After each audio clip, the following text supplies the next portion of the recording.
মাহে রমজান সামনে, এবারের রমজানে টার্গেট নাও 30 দিনের রোজার মাধ্যমে দিল থেকে আল্লাহর কাছে এইভাবে 30টা দিন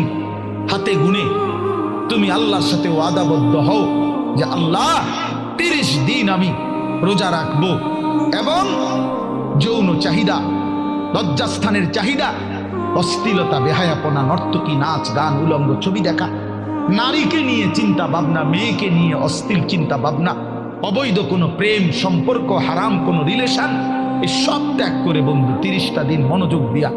রোজা রাখো, তারাবি পড়ো, ইফতার করো, সাহারি করো, তাসবিহ পড়ো, তেলাওয়াত করো, কোনো আলেমে দ্বীনের সাথে উঠা বসা করো, ইমাম সাহেবের সাথে সম্পর্ক করো। ইনশাআল্লাহ দেখবা আল্লাহ চাহে তো 30 দিনের মাথায় আল্লাহ বলেন লাআল্লাকুম তাত্তাকুন, আমি আল্লাহ ওয়াদা দিলাম মোমেন তোকে মুত্তাকি বানিয়ে দেব।